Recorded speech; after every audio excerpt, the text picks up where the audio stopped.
we've been talking about making this happen for a while. I'm impressed that we made it, that so far it's working. Uh, so for everybody at home who's unfamiliar with who this smiling face is, first of all, that's tragic.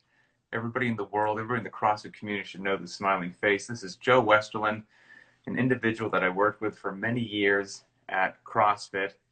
Joe is still currently a flow master. He's a content contributor. He's been at CrossFit for over 10 years. He's a level 4 trainer, which basically means that he's a Jedi. He's worked in the CrossFit health arena. He's worked in the games. He's done some commentating. He was an affiliate owner for 9 or 10 years. Before CrossFit, background in collegiate strength and conditioning, which led him to CrossFit. So basically, he's one of my people that, you probably don't know this, Joe, because I don't want to blow your ego up too much. I get questions every now and then that people ask me, who are the other people in the community that I like to talk shop with, pick their brains about programming, run things by them. And you and several other people are the names that I throw out there as kind of my go-to secret repositories of knowledge. So the reason that I brought you in here today, the overarching theme is plyometrics and agility drills or training, if you will, because a common question is, there's no lateral movement in CrossFit. Should there be? Why don't we do more of this? Is it necessary? And you knew far more on this subject than I did. And I picked your brain before I kind of made a decision whether or not to include some of that with Linchpin, which I did, by the way. So to some degree, the floor is yours, my friend.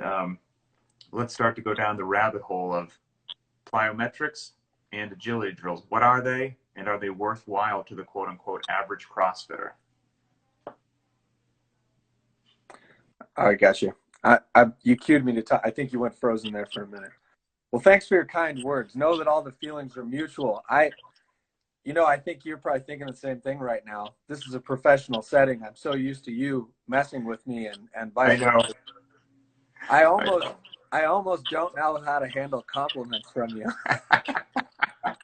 Because they're usually laced with sarcasm.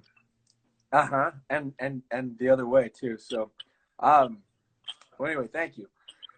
So, I think it kind of went frozen. So I'm starting out is, what are they and why would you use them?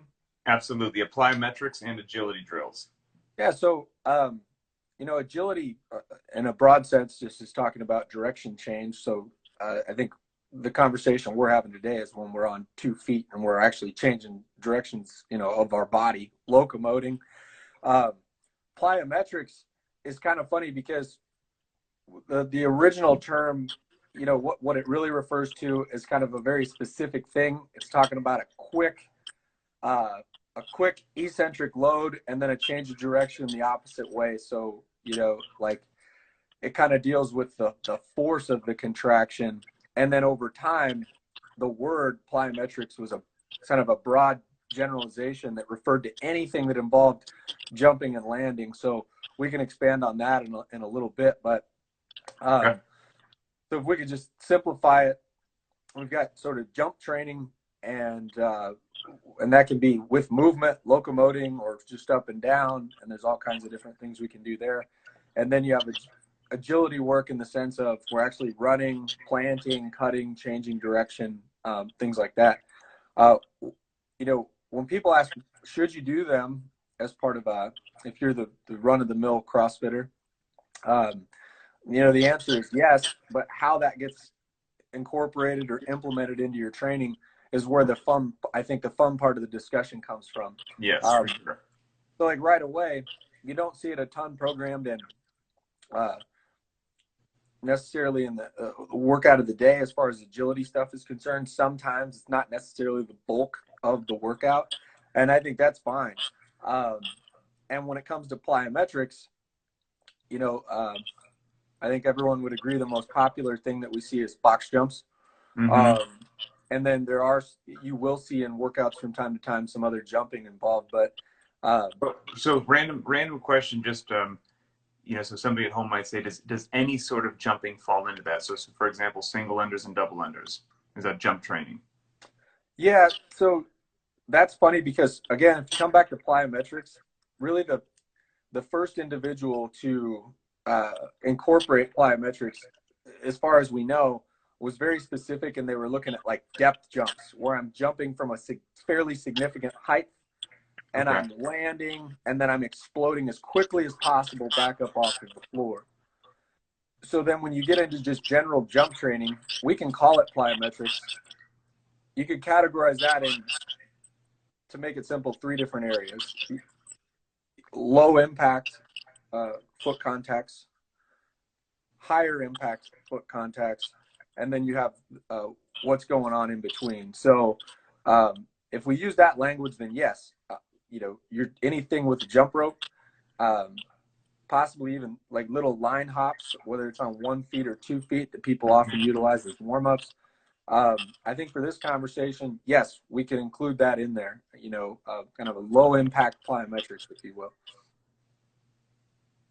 Okay, so all of that, that's the broad general kind of definitions.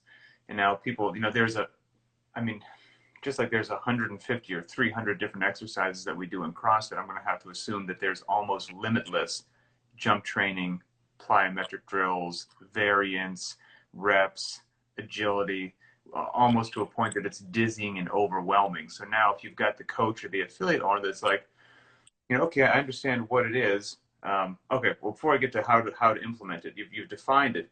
Now let's describe what are the benefits. Sure, that kind of is the why component. Yeah. Well, so there's no question, if we look at the sort of famous doctrine of world-class fitness in 100 words, Mm-hmm. in the middle of that text we have, there's the mention of the basic of gymnastics, which includes sort of tumbling elements, flips and holds and pirouettes. Mm-hmm. And all of these things kind of look like dismounts in gymnastics, even at the most basic level. If I think about people dropping off of a pull-up bar when they're done with their last set of pull-ups and it's a 2-foot drop, I mean, that exists. If we stick to the final piece of advice in that text, regularly learn and play new sports, let's just say sports encompass all leisure activity, not just organized sports. Okay. And so there's no question that, when you look at failing at the margins of your experience, if you're going to be involved as a human being in activities that require sort of these basic forms of human ambulation, right? Running, sprinting, jumping, there's an injury prevention component there. You want to expose yourself. You want to expose yourself to that stuff so that you're prepared for it. Mm-hmm. I was just talking to 2 separate friends in the last couple of weeks. One of them is a local sheriff's deputy, and I hadn't seen him in a year. He's recovering from an Achilles tendon tear. And I not only guessed how he did it, I didn't narrow it down to softball, but I was like, were you playing a sport? And the answer was yes. And he said, which one? He said softball. And was it on a drop step? So he went to sprint forward, to field a ball. So Mm-hmm. your rear foot steps behind so that you can plant and go. Because it's not a normal sprint start, right? You're not leaning on that lead leg. You're Mm-hmm. planting your foot backwards and going, and that's how he did it. And then I talked to someone else, and again, it just so happens the other example is another police officer was jumping a fence. He landed, blew his knee out, Mm-hmm. and so there is an injury prevention component there, kind of just like with why do we engage in functional movement? They're essential. And even if you choose to not put them in your fitness program, life will demand them of you. Yep. And so that's probably a little more long-winded than I intended to be with my first part of that response. But Let me jump in there. So I would assume anyway that for most people at home, that if you are involved in some sort of athletics or sport, that the transference and the need is almost so obvious that it doesn't need to get brought up. So then you brought up something outside of traditional sport. Maybe you're a first responder and you don't know when you have to sprint, jump, hurdle, whatever it happens to be. And if you haven't been training for it, you're rolling the dice as to whether or not something snaps, tears, pops. What if there's another segment of society that's like, okay, gotcha. I'm in my mid-30s. I'm not a first responder. I'm an accountant at H&R Block. I don't play sports because I've got 2 kids. I've got no time. So all I'm doing is I'm just living my normal life. I go to the grocery store, I go to Target, I come home. Is there a need for that person to engage in such activities to even a limited degree? Perfect. So, number one, I'll tail off on the last thing I just said. I think that there's going to be an inevitability that they're still going to be faced with the situation where they're going to run, plant, change directions, jump on or off something. I think that's somewhat, at some point that's somewhat unavoidable. So a minimal amount of weekly work in these areas. That's, I'm sure we're going to get into this. Mm-hmm. A minimal amount of putting this into warm-ups and skill work can really go a long way. But now let's just say that, to your point, they're not a person that's regularly engaging in another leisure activity. They're not going outdoors and hiking and jumping from rock. Solid quality programming. So my next thing is I look initially at world-class fitness in 100 words as sort of the first justification. Then if we move through sort of the supporting models of our definition of fitness, one thing that a good friend of our mutual friend of ours, Joe Alexander, and I always used to talk about is we would say we're both smiling. Another hidden gem of the CrossFit world, smile. Joe Alexander. Yeah.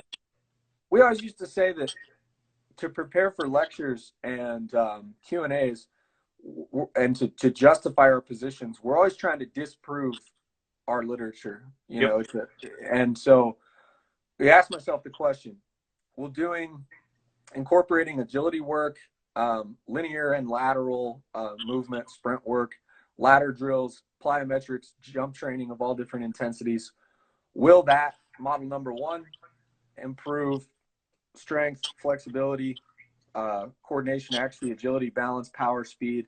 Mm-hmm. And the answer to that one seemingly is yes. And then the hopper was originally described as what's in the hopper. Every sport coach's and fitness coach's favorite skills and drills. And so these things are pulled from there. We go to the pathways. Will doing this type of training improve my highest power output contractions? The answer seems to be yes, because that's what it was originally used for. Mm-hmm. And then if you go out to the other end of the spectrum, will it improve my long distance work? So a strange history there. The first American that coined the term plyometrics was a 10,000 meter American Olympian runner. Oh, really? And he coined the term plyometrics based off of what he saw that all the Russians were doing, who were really excelling and kicking butt in multiple events. Now, keep in mind, this guy's a distance runner, and he noticed his Russian counterparts were always warming up with plyometrics, and whereas the Americans and the Western runners were just doing static stretching. So, there's kind of a gamut of justification there. Silly Americans. So I think, yes, there's benefit to it. What I think as well, and this is just my theory on how I would test it, so many, it's like we say when you see a little newborn baby have a perfect squat and the adult doesn't have a perfect squat, we kind of say some things are use it or lose it, right? You and I both for some time played in the CrossFit Health arena with older athletes, and we know that a lot of those older athletes suffer from shuffling, not picking up your feet, tripping over something, loss of balance, coordination. And one has to think that even if they didn't quote unquote play in sports, if they would implement a little bit of agility training a few times into their life, down the road as senior citizens, I would find it hard to believe that wouldn't lead to them being a little bit more durable. Yeah, and that brings me to the fourth model of fitness being a buffer against sickness. And if we're speaking orthopedically, falling is one of the leading, maybe not directly, but indirectly, one of the leading causes of death of people over 65, because you fall, you break these vital areas of the body, pelvis, hip, and then that leads to obviously sedimentation, oftentimes infection, and all kinds of things. So we work together with a lot of older athletes in California. You did some work in Washington with a small group, and I did a ton of work with a fairly large group here in Omaha. And what was the name of that group? Well, it was the Golden Eagles originally. They go by the Legends, but I prefer the old term. Golden Eagles is fantastic. Yeah. They've changed the name now to Ready to Play, which is a really cool. I think it's pretty cool. So Yeah. Okay. that All right. group is Very cool. expanded into not just the very old, but just anybody who wants to top in. But I will say this: those folks regularly, at least once a week, are doing walking over hurdles. They're doing agility work on ladders, obviously lower impact, nothing crazy. And that speaks to the scalability of these things. So But if you can't do a pro, their peers are probably doing nothing. So even if they're correct. doing it scaled down low impact, they're orders of magnitude ahead of their compatriots. Yep, 100%. So, yeah. So we talked about what they are, the differences between plyometrics, jump training, and agility training. That was a great discussion on the why. And so now I guess for either the garage gym goer or the affiliate owner looking to work something into their programming, now comes the how. Okay, there's a billion of each. Should these be the main course? Should they be every other day? What the heck do I do? And I'm sure this could be as anything in programming. It could be as detailed of a discussion as we want. But what would be your 101, your entry level, just some things to consider, and your core basic useful ones you'd love to see sprinkled in? Sure. So I think we have to start with this part of the conversation. If the assumption is I'm following, for just to put context around this, if I'm doing 3 days on, 1 day off of 1 hour a day, can we start there? Yep. It has to start. You have to be programming well. I mean, so let's just assume that you are following CrossFit.com, you're following Linchpin programming, something that is pure CrossFit, and it is constantly varied, and it's already doing a good job of not biasing the wrong things, and it's varied. So what you want to do is, if I look at 1 week of workouts, or 2 weeks, so let's say 12 workouts, I look at them on paper, and now we look at what have we accomplished in terms of locomotion. So how much running is there, how much jumping is there, and if you have gotten creative and happen to put some other type of plyometrics in it. And then I think backfilling is the easiest way to do this. And you're going to backfill not into the, so I'm saying backfilling back into the 12 workouts, just into the lesson plan, So what I want to do is, if I have done, let's say, 75 box jumps on a 20-inch box, and that happens to fall in my 4th workout in the cycle. Okay. So built into my lesson plan, maybe I'll do something on day 1 that falls into this category, but it's very different. So for example, if I'm doing something that's somewhat high impact, I'm doing pogo box jumps in a higher range of 50 to 75 on Wednesday or Thursday, we could build 7 or 8 minutes of ladder work into the warm-up on Monday. Right? And then that's something that's lower in impact, but it's still training, the muscles, and more importantly, the tendons and ligaments of the ankle, the Achilles tendon. And so there's one example of backfilling. If you have, what I like what you do a lot, if I'm not mistaken, you'll frequently have, or not too much, but you like to program the 10 100-meter sprints.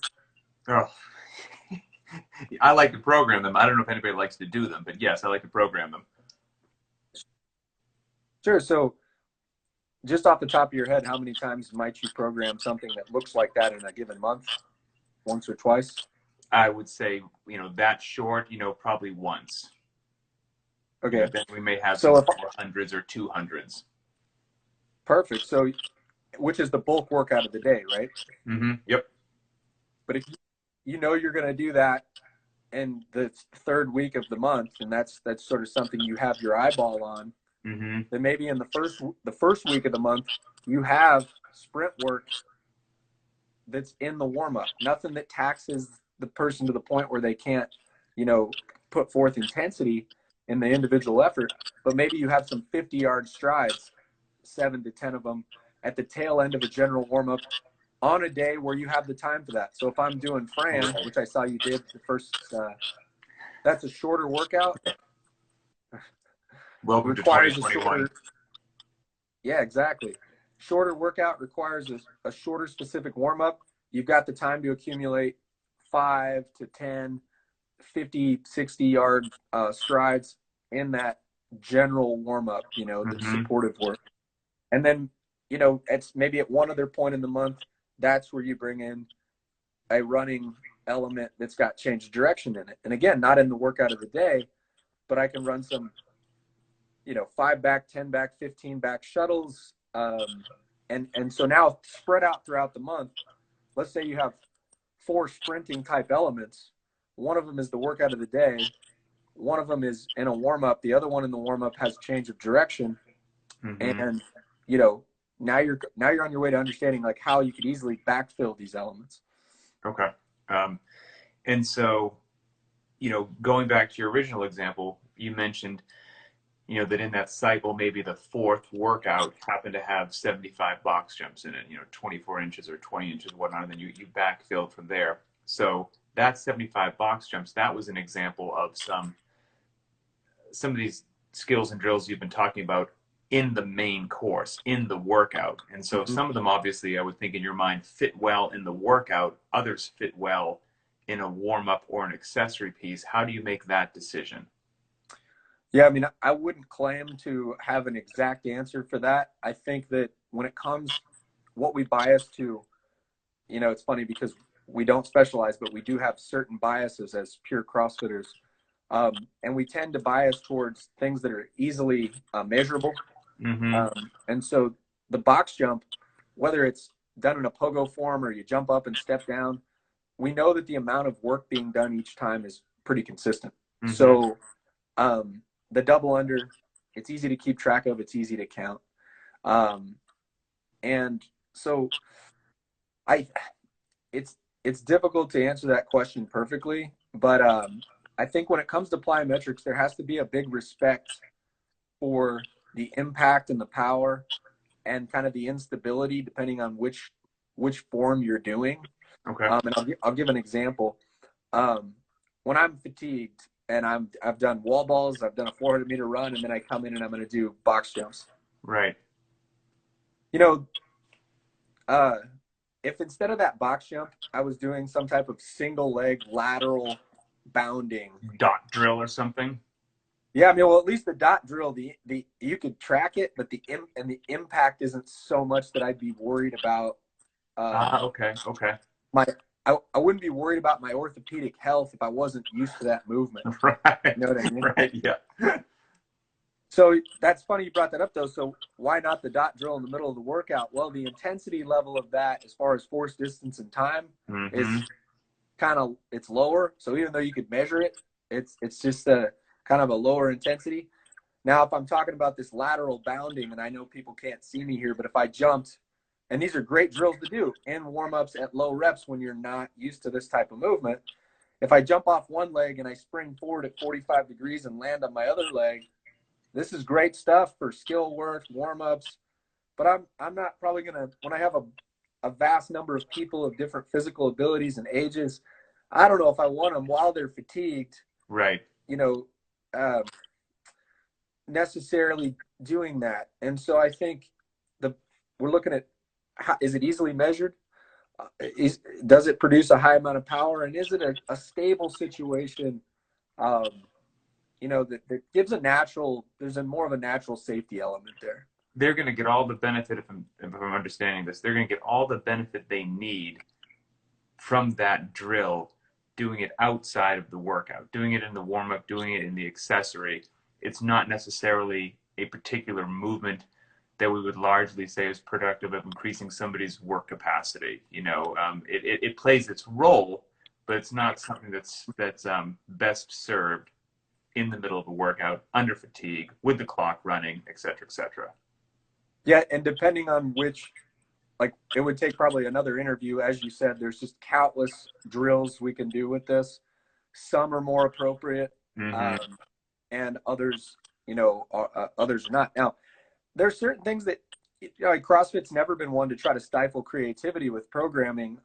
My son's in gymnastics, and they have conditioning nights, and you know they'll do broad jumps for distance as part of a circuit, which we would call a metcon. You know, so the kids of all ages, they're doing broad jumps, and they're gonna they have to cover 25 meters, but they have to jump off 2 feet, land on 2 feet, no extra steps. I think there's an element there that potentially is a good thing that people can explore with.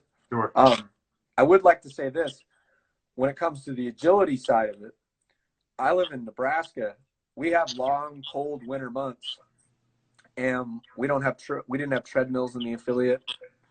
I didn't want to not run just because the weather was cold. I didn't want to just Mm-hmm. program a bunch of rowing and biking.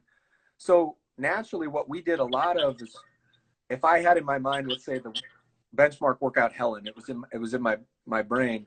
Well, right now it's going to snow soon. There's snow on the ground. It's 20 degrees. If I still own that building, I'm not going to say, oh, I'm not going to do Helen, or I'm not just going to put rowing in because we can't run. So we might change the 400-meter run into a 200-meter indoor shuttle, you know, that's Mm-hmm. 25-yard increments. Oh yeah. And so, I don't think you're losing anything as far as doing that. No, and you're getting some wonderful variance and change of direction, acceleration and deceleration, which you don't get in your typical 400-meter run. If we're going back to the benefits of variance, that'd be a great idea to throw that in every now and then. Sure.